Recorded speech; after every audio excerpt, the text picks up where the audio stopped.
এই লেসনে আমরা পরবর্তী টুলসগুলো নিয়ে আবার আলোচনা করব। আচ্ছা, এর আগে আমরা দেখেছিলাম selection tools, track select forward, track select backward, তারপর হচ্ছে ripple edit and rolling edit. এখন আমরা দেখব হচ্ছে রেড স্ট্রেচ এর কাজ। রেড স্ট্রেচ এর কাজ যদি আমরা দেখতে চাই, আচ্ছা, রেড স্ট্রেচ দিয়ে আসলে যে কাজটি করা হয় এটি যদি আপনাদের বোঝাতে চাই এখন, তো যে কাজটি করতে হবে আমার এখান থেকে আমার এই মিউট অপশনটি উঠিয়ে দিতে হবে, কেননা এটি বুঝতে হলে আপনাদেরকে সাউন্ডটা শুনতে হবে। সাউন্ড শুনলে হয়তো বুঝতে পারবেন খুব ভালোভাবে। তো আমি এটা আপাতত উঠিয়ে দিচ্ছি। আচ্ছা, আপাতত একটু থাকুক, এখানে সাউন্ড বেশি দেওয়া থাক দিলাম। ওকে, দেখুন যে এই সিনটি এখানে প্রথম হচ্ছে একটি গাড়ির সিন এবং লাস্ট হচ্ছে যে গাড়িটি এই জায়গায়। তো আমি চাচ্ছি যে আমার এই সিকোয়েন্সটি যেই জায়গাটুকু আছে, মানে একদম সেম যেখান থেকে যে পর্যন্ত শেষ সেম ফুটেজ থাকবে। আমি চাইলে তো এখান থেকে এটা দিয়ে এখান থেকে বড় করতে পারি। কিভাবে? ধরেন এটাকে একটু পিছনে নিলাম সিলেকশন টুল দিয়ে, আর এটাকে এভাবে ধরে টান দিয়ে একটু বড় করে দিলাম।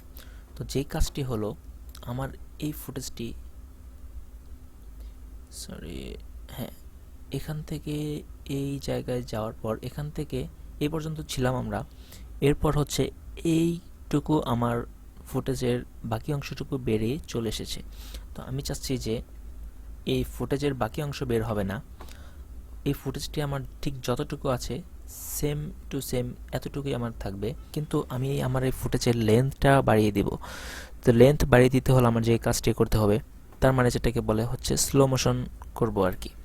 তো অ্যাকচুয়ালি এই এতটুকুর লেন্থ বাড়িয়ে দিলে অটোমেটিক্যালি সেটা স্লো মোশনই হয়ে যাবে। আচ্ছা, তো এটার কাজ হলো এই রেড স্ট্রেচ টুলস এর কাজ। আচ্ছা, তো এটারই কাজ হলো এই রেড স্ট্রেচ টুলস এর কাজ।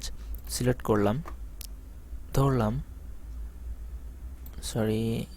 আচ্ছা সিলেক্ট করলাম, এবার ধরলাম, এখানে এনে শেষ করে দিলাম। তো দেখুন, প্রথমে গাড়িটি সেম এই জায়গায় এবং লাস্টে গিয়ে সেম সিন। তো দেখুন, প্লে করছি, এটা উঠিয়ে দিলাম এবং কিবোর্ড থেকে স্পেস প্লে অথবা এখান থেকে প্লে।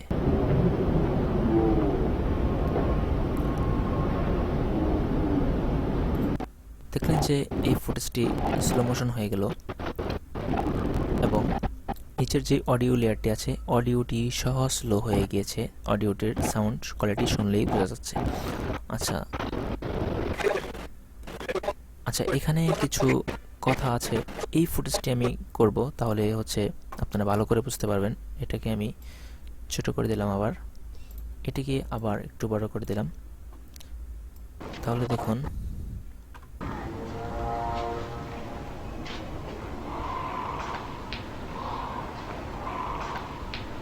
আচ্ছা, দেখলেন যে ভয়েস সহ স্লো মোশন হয়ে গেল। তো যদি আমরা এটাকে বড় না করে ছোট করি তাহলে কি হয় দেখুন। ধরুন এটাকে এতটুকু ছোট করলাম, তাহলে হলো সেম ফুটেজটি যেখান থেকে, আচ্ছা মিউট করছি, তাহলে হলো এই ফুটেজটি যেখান থেকে শুরু যেখানে শেষ সেম টু সেম তাই রয়েছে, কিন্তু এটা এখন স্লো মোশন না, কারণ আমি তো বড় করিনি, আমি লেন্থ কমিয়ে দিয়েছি। তো লেন্থ যদি কমিয়ে দিই তাহলে কি হলো, এটি ফাস্ট প্লে হবে। দেখুন, মিউট, ওকে প্লে। দেখলেন যে এটা কিভাবে কাজ করছে। তো এই ছিল এই টুলসের কাজ এবং নিচে হচ্ছে রেজর টুলস। এর আগে একটি কথা বলে রাখছি যে অ্যাডোবি প্রিমিয়ার প্রোতে আমরা যখন কাজ করি আমাদের আসলে সবচাইতে বেশি এই টুলসেরই কাজ হয়, কেননা আমরা ভিডিও এডিটিং মানেই হচ্ছে যে আমরা সিন কাটবো। মানে একটি লম্বা সিনকে ভিডিও ফুটেজ, অনেক লম্বা ভিডিও করেছি আমি, কোনো জায়গায় কেটে কেটে সেটাকে ছোট করব, কিছু কিছু অংশ ফেলে দেব এবং মাঝখানে কিছু কিছু অংশ অ্যাড করব। তো এই কাজগুলোই করতে হলে আমাদেরকে সিন কাটতে হয়। এই কাটার জন্য আমাদের এই টুলসটির প্রয়োজন। তো চলুন আমরা দেখে নিই ভালো করে যে এটা দিয়ে আসলে কীভাবে সিনগুলো কাটে। আচ্ছা, এর আগে আমি এই দুইটি ডিলিট করে দিচ্ছি। আর এই দুইটিকে মাঝখানে রিপেল ডিলিট দিচ্ছি। তো প্রথমে চলে এলো। এর রেজর টুলের কাজ হচ্ছে যে আমি চাইলে এই দুইটার মাঝখানে কাটলাম, তারপর এখানে আবার কাটলাম, তারপর হচ্ছে এখানে এখানে এখানে আপনি চাইলে যেখানে খুশি কাটতে পারবেন, কিন্তু আপনি এক্স্যাক্টলি কোন জায়গাটায় কাটবেন সেটা কিভাবে বুঝবেন যে আপনার কোন জায়গাটাই কাটতে হবে এবং সেখানেই কিভাবে, কারণ এখানে দেখুন যে এখানে তো আমি বুঝতে পারছি না এটা এখানে রাখলে যে এটা আসলে কোন জায়গাটা, এটা কোন পয়েন্ট, এটা বুঝতে হলে আমাকে কি করতে হবে, এই যে এই টাইম ইন্ডিকেটরটি ঠিক সেম জায়গায় নিয়ে আসতে হবে। ধরুন আমি এই জায়গাটাতে কাটবো, এই জায়গাটায় রেখে এটাকে যদি আমি এখানে নিয়ে এসে ক্লিক করি, দেখুন এই জায়গাটাই কেটে গেছে। তো এটা আসলে কেন হচ্ছে, মাঝে মধ্যে হয়তো বা আপনাদের নাও হতে পারে। এর একটা কারণ আছে, আমি দেখাচ্ছি যে এখানে দেখুন একটি স্ন্যাপ অপশন আছে, এটা সিলেক্ট করা, এটা দেখুন ম্যাগনেটের মতো একটি আইকন, তার মানে হচ্ছে চুম্বক।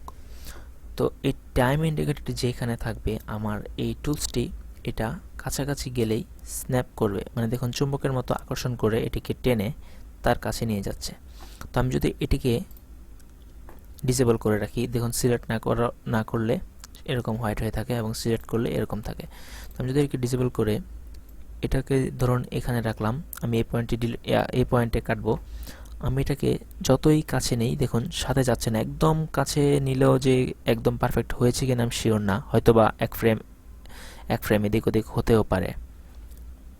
তো এটি সিলেক্ট করা থাকলে কি হয়, আমি এখানে গেলেই অটোমেটিক্যালি স্ন্যাপ হয়ে এটাতেই সিলেক্ট হচ্ছে এবং আমি ক্লিক করলে এই জায়গাটাতেই কাটছে। আর যদি এটা সিলেক্ট করা না থাকে, দেখুন আমি এখানে কাছাকাছি কাটলেও দেখুন জুম করে দেখাচ্ছি, দেখুন টাইম ইন্ডিকেটরটি আছে আমার এই জায়গায়, কেটেছে এই জায়গায়। আচ্ছা, এগুলো আসলে হচ্ছে কি যে আপনার কাজের প্রয়োজন অনুযায়ী আপনার প্রয়োজন পড়বে যে কোনটা কখন প্রয়োজন, এটা কি কখন লাগবে কি লাগবে না, তখন আপনি নিজেই বুঝতে পারবেন। তো এই ছিল রেজর টুলসের কাজ, এর বাইরে রেজর টুলসের কোনো কাজ নেই, এটার শুধু কাজই হচ্ছে কাটা। এবং কাটার পর আপনি চাইলে এই সিলেকশন টুলস দিয়ে প্রত্যেকটি সিনকে এভাবে টেনে টেনে আলাদা করতে পারবেন এবং কোনো সিনকে এভাবে আগে পিছিয়ে করতে পারবেন। এবং পরবর্তী টুলসগুলো নিয়ে পরবর্তী লেসনে আলোচনা হবে, সঙ্গেই থাকুন। ধন্যবাদ।